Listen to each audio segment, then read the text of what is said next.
Well, it's my great pleasure to welcome to this, the 10th in our series of Lunch Club podcasts, Colin Mackenzie, who is author of the fabulous book Pressing My Luck, Memoir of a Fleet Street Veteran, which is packed with tantalising tales of journalistic derring-do. And in particular, before I welcome you to the show, I think we better kick off, Colin, with the story of Ronnie Biggs. Well, it was, as you imagine, a bit of a life-changing story. Pure luck on my part in that I invited some of my neighbours for a Christmas drink in the 1973, mid-December. And it included a young lad who'd been backpacking around South America called Constantine Benkendorf. And I knew his mother, but I'd never met Conti, who'd been a year backpacking. And he walked into the room and he heard that I was a journalist on the Daily Express. He said, "My goodness, I bumped into somebody you'd like to know." And before he could even finish a sentence, I said, "You found Ronnie Biggs in Brazil, didn't you?" And he went absolutely crimson.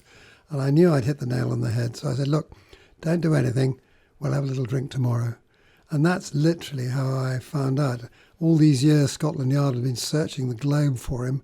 And some slightly drunken 19-year-old happened to let it slip in Battersea, where we were living at the time.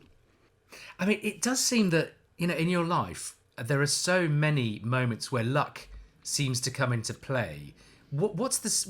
Is there a secret behind channeling luck into a better place than it might otherwise be? I mean, can you make your own luck, is what I'm saying? Well, I think you can make your own luck. I mean, some people might have heard that story, passed it on to their office, let them get on with it. I wanted to keep it as my story. And as you've probably read in the book already, there are about a dozen or 20 occasions when really good stories came my way. The only skill involved was me actually making the most of them. The luck was actually getting in the way of the story. But, some people are lucky. Some people are like taxi ranks. They sit at number 20 and they wait to be given a story by the news editor. They get on with it. I was quite good at generating my own material. For sure. And the thing that really strikes me is this is such an iconic moment. I was researching our chat and looking forward immensely to hearing about your life with your pen in your hand and your satchel tucked under your arm, travelling the world. But to think, the story of Ronnie, for example, it's in the Press Gazette's top 10 scoops of all time. And it must still now feel extraordinary that you were the person who was responsible for ending his 3,471 days on the run. I mean, can you just paint us a little picture about the sort of the run up to actually meeting Ronnie and to how it all happened when he was finally brought in? Well, I researched him through the Cuttings Library at the Daily Express and his situation before I even told my editor at the Daily Express, because I wanted to be sure we weren't being hung out to dry by a Walter Mitty. And so it was actually just before I joined Fleet Street in 1963, the Great Train Robbery. I joined the Express in 1964, straight out of Oxford, green as grass. And so anyway, I got all the homework done and then tried to phone him in Brazil with Constantine at my elbow. And of course, typical Biggs, he hadn't paid the phone bill. So we had to get hold of an old mutual friend who'd been a girlfriend of his, and they'd had a little decorating company together called Phyllis Huber. She was an American lady living in Rio. We got hold of her, and she promised to have Biggs there the following day at a particular time. And I was able to get him on the phone before the Express knew anything about it. And I cross-examined him for about 12 minutes, and it was crystal clear he was who he said he was, because he didn't make a mistake, and he knew all about the train robbery, he knew all about his own life, his marriage, how many children he had, where they lived, and all the rest of it. And I was pretty much satisfied it was Ronnie Biggs, the real Ronnie Biggs. And at that point, of course, I had to decide what to do. Just to fill you in with a little bit of history, back in September 73, the Daily Express claimed to have found Martin Bormann in Buenos Aires. We'd had a reporter and photographer out there for 6 months. By pure coincidence, I was on the night news desk that night, very unhappy with life because I'd been in New York most of the previous months of that year, being a foreign correspondent, come back and to be told I was going to run the night news desk. That wasn't my style. I was an outside man and I didn't really want it. But anyway, blame me, the very first night I'm running the night news desk, we have this incredible splash that we'd found Martin Bormann in Buenos Aires. So I charged into the editor's office and I said, look, I know Buenos Aires, I speak Spanish, I'd be a good backup for the chaps out there. And the editor, who was called Ian McColl, fairly newly arrived from Scotland, where he had been editor of the Scottish Daily Express, which majored in murder and football, was a little bit out of his depth, as I could tell. And he said, oh, Colin, he said, this is a very slippery individual. We're not entirely sure where he lives. I said, but Mr. McCall, we've got his picture here, his photograph of him crossing the street. Ah, yes, but we lost him after that. Anyway, long story short, within a week, the Express was getting libel writs from all over South America. We claimed he was a director of various companies. And the man we'd photographed crossing the street in Buenos Aires turned out to be a perfectly innocent Buenos Aires school teacher. He wasn't very happy at being painted as this Nazi war Painted criminal. as a train robber. So that's a little preamble to when I was going to go into the editor 3 or 4 months later and say I thought I'd found Ronnie Biggs in South America, and I could see McColl's pained expression as he digested this information. Oh, not South America again, Colin, he said. I said, yes, but there's no doubt this is a proper story. I know who he is, and I've identified him. I've cross-examined him. Anyway, he went into panic mode, and literally nothing happened for several days.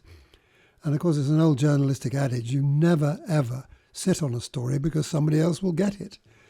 And eventually, I enlisted the help of the news editor, Brian Hitchin, and the foreign editor was Brian Vine, a very old friend of mine. We went back into McColl and said, look, we've got to move on this. It's ridiculous. And he insisted on Brian Hitchin re-interviewing Biggs in the office and recording it so that he could be certain that what I'd discovered was true. So we went through the whole charade again. And I said to Biggs, would he be kind enough to put his fingerprints on a letter so we could verify that it was him, and then we would do a deal? And amazingly, he said yes. And showing what a great sense of humour Biggs had, I got a letter a week later to my Battersea home with a picture of a train on it and his dabs.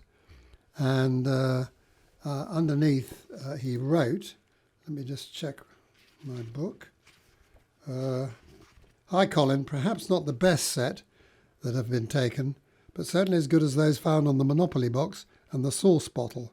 Convinced? R.A. Biggs. I thought, well, he's got a sense of humour. I'm growing to like the chap already, you know. Anyway, unbeknownst to me, Mr. McColl then went off to a boxing match, and his neighbour just happened to be the Deputy Chief Commissioner of Metropolitan Police that night. And in order to curry favour and I suppose gain a bit of insurance for himself after the previous experience of South America, he said to Commander Woods, who I think was the man's name, would you like to know, one of my young reporters thinks he's found Ronnie Biggs in South America. Would you like to know more about this? Well, of course, no self-respecting policeman would turn that down. And as I say, unbeknownst to me, the police started getting involved. And it went from bad to worse after that. Well, this is the thing that I find remarkable about the story, and is that you were sort of fending off, obviously, don't sit on a story in case other journos get it. The police are involved, the circle is becoming ever tighter, and you're trying to get the story. There are all sorts of vested interests from literally every side coming at you to try and persuade you to do things in a certain way. It's remarkable that you seem to have stayed as kind of level-headed as you have. But the thing I'm really interested to ask is why do you think Ronnie Biggs had any reason to trust you in the first place? What is it about you that he instinctively obviously latched onto and thought, this Colin Mackenzie guy, he's my guy, he's going to sort me out? No, it wouldn't be correct to say he thought that. What had happened was when Constantine left Rio, I suppose 4 months earlier, he promised he'd try and find a journalist to do Biggs' story. Biggs was out of money, out of ideas, rather fed up with 10 years' life on the run. He wanted to give himself up, come back and complete his jail sentence. The reason being that the parole system had come in since he was originally sentenced to 30 years. He'd have probably got out after 20. But since then, the parole system came in at the end of a third of a long sentence. So he could have been released after serving only 10 years. And he regarded that as a possible possibility for himself.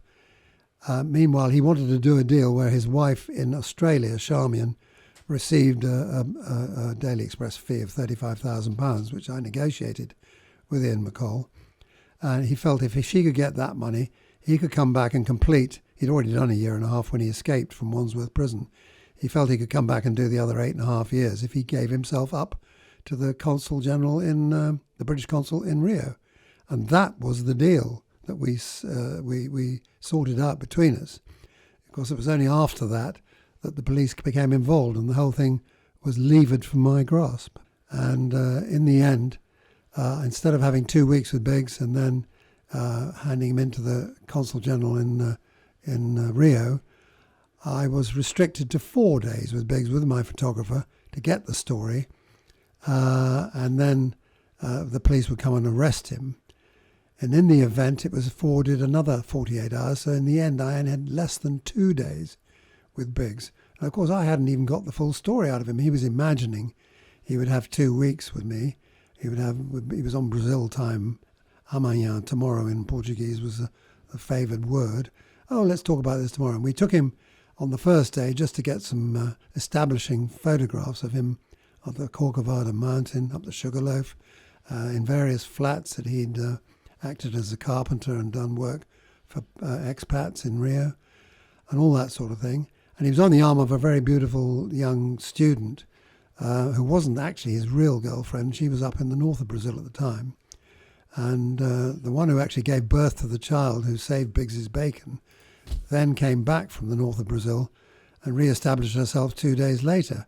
But all the pictures we've got of the original story were, of course, he was with this girl called Lucia. So, what were your thoughts on him as a person? I mean, did you form a relationship over time? Well, just in the 2 days we saw him, he was a very pleasant, quite well-read individual. I mean, he'd done enough time in jail to get himself up on the classics, and he'd even bothered to learn Portuguese, which most villains of his ilk wouldn't have been able to do in the 4 years they were in Brazil. But he had learned Portuguese.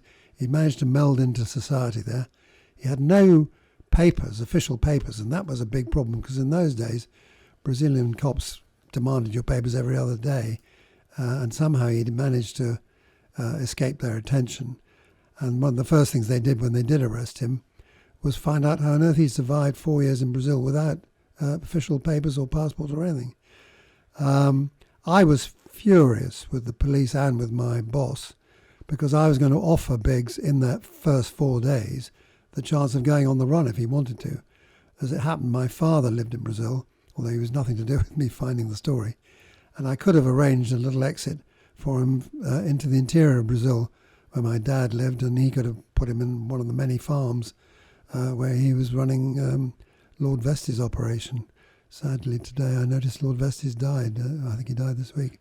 But my father worked for Lord Vestey, and he had 20 or 30 huge farms, and we could have hidden Biggs away forever if he'd chosen that route. Yeah. But of course, I never got the choice because he went off into the night with Lucia. By then, I was summoned to a hotel about 200 yards away, where Slipper of the Yard and his Sergeant Jones were there, with Brian Vine, who'd been flown down from New York, and I was told he was being arrested in the morning. Well, of course, there were no mobile phones, I had no idea where he'd gone with Lucia. He'd gone back to her parents, as it turned out, but they lived in the suburbs of Rio.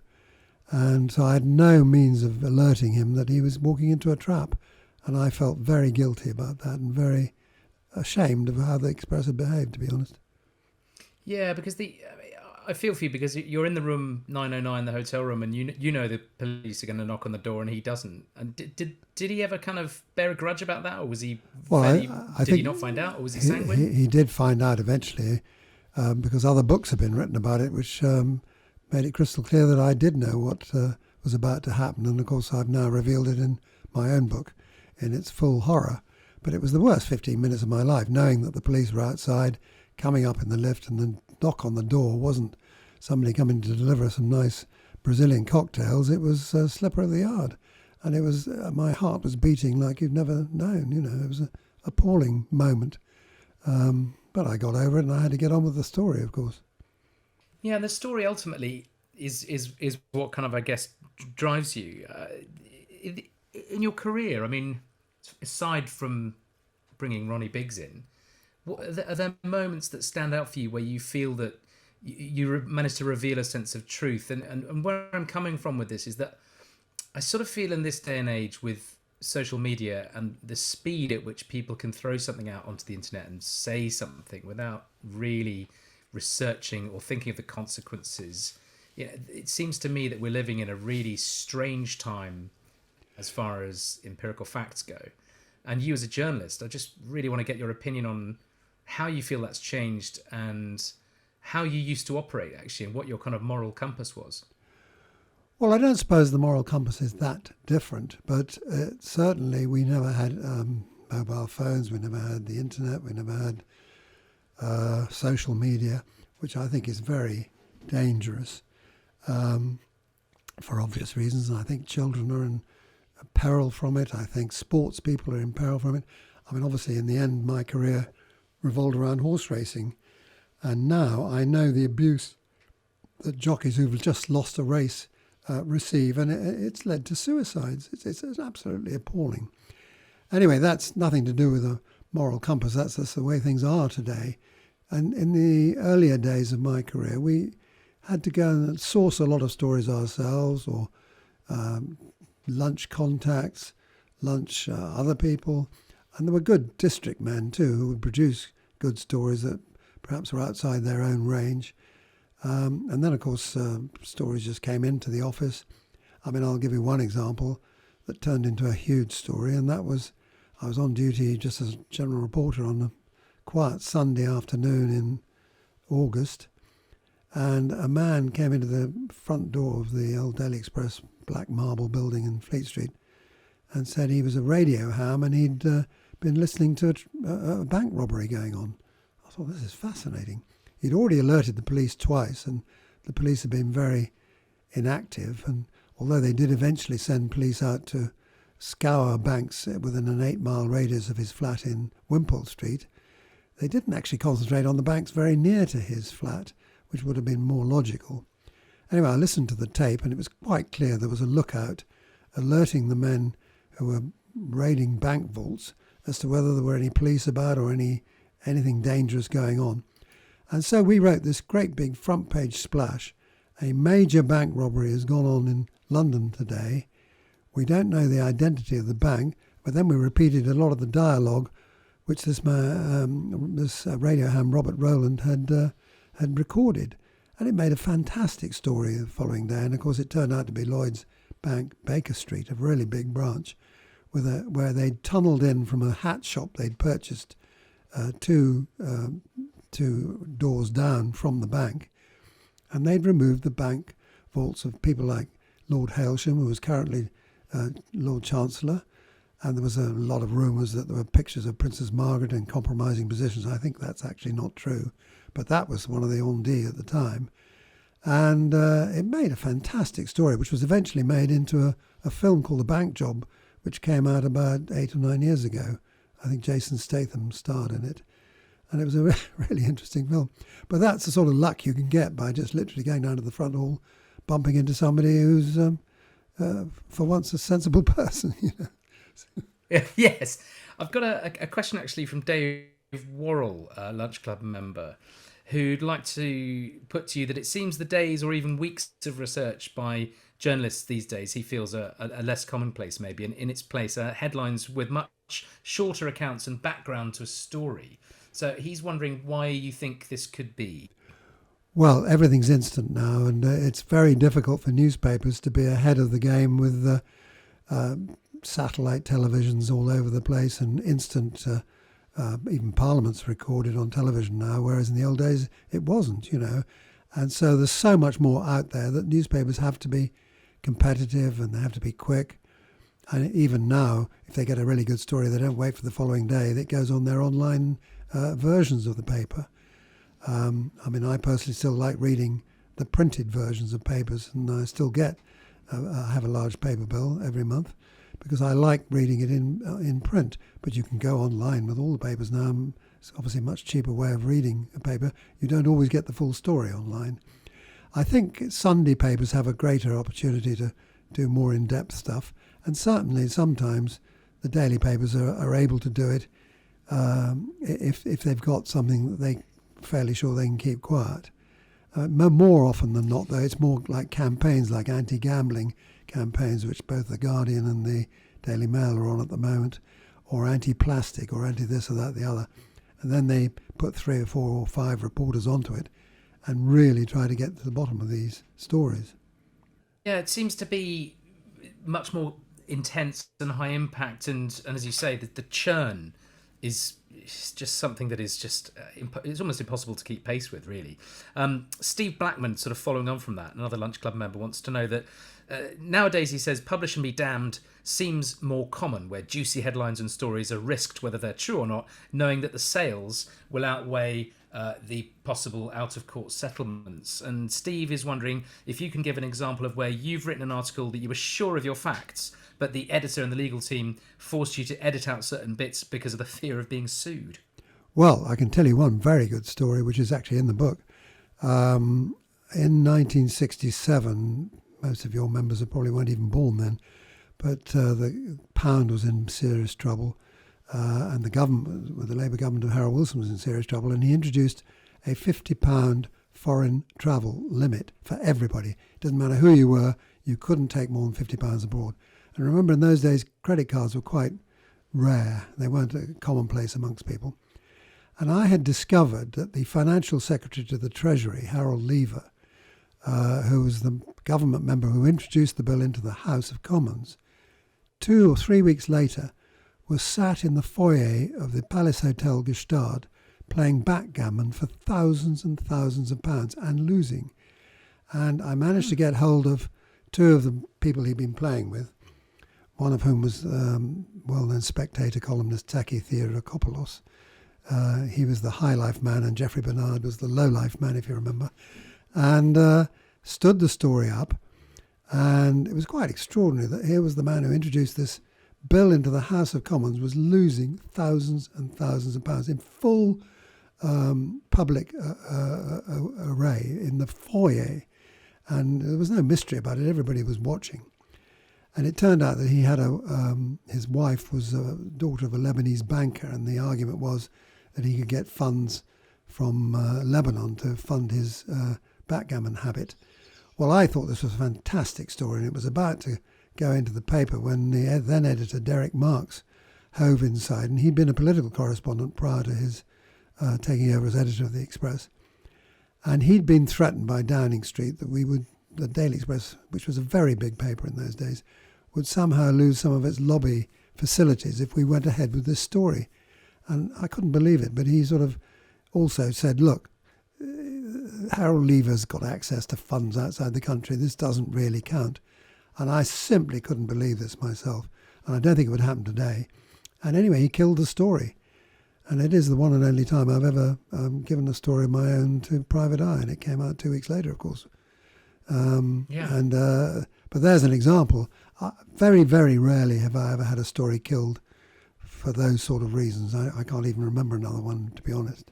No, one of my favourite little anecdotes from the book is something where maybe the stakes were a little less high, but nonetheless, from my world with wine, I loved it. And it's the story of, I think you were in the Savoy. That's right, yes. And can you just do share that, because it is such a lovely tale. Well, funnily enough, this was just after the big story, and I got a book deal with Hart Davis McGibbon. I had a lovely agent with Curtis Brown who got me a fantastic advance on my book. And I took my in-laws, Amador and Kay Fonseca of the Port family, but he was actually a solicitor in Wales, and my mother, Hazel Adair, and her friend Neil Hallett, and my wife Tina and myself. And we, 6 of us, had dinner and the cabaret in the river room of Savoy. And being somewhat flush from my large book advance, I said to the sommelier, we'd like a bottle of port. And I noticed you've got a Fonseca 63, which was the finest vintage since the war at that time. And the man went away, and about 20 minutes later came back with a already decanted bottle of port. And I looked at him straight in the eye and I said, you're a very lucky sommelier, because down at the other end of the table is Mr. Fonseca, and he'd like to taste this lovely wine. I could just sense a little bead of perspiration on the man's brow at this point, and he went down. My father-in-law put his long beaky nose into the glass, sniffed it and pushed it round his mouth and looked up at the man. He said, well, he said, that's delicious, he said, but I regret to tell you, it's not Fonseca 63. I've got lots of it at home and it doesn't taste like that. Total confusion. The poor man disappeared again. Another 20 minutes went by and eventually he came back with an undecanted bottle of port and he said, very dreadful mistake in the cellars, sir, but we'd like you to have this on the Savoys, at the Savoy's expense. So I said, oh, what is it? He says, the only other 63 vintage port we could locate, and it's called a Mackenzie. Well, of course, at this point, the entire table burst out laughing. And I had no idea the Mackenzies owned a port house. And the poor chap didn't know what he was at. I said, don't worry. He said, it's your bad luck. My name's Mackenzie. But we drank that without any trouble at all. Yeah, I bet you did. And what a brilliant way to celebrate the book advance as well with liquid Mackenzie. I can't think of a better port to drink. Absolutely amazing. Yeah. I've got another question here for you from Doris Spriggs from the Lunch Club. And Doris would like to know whether there was a celebrity that you really, really wanted to interview, but just couldn't quite persuade them or get them to say yes. Well, I suppose the Queen would be the obvious one. I did have a little interaction with the Queen at Newbury Racecourse, if I can tell the story.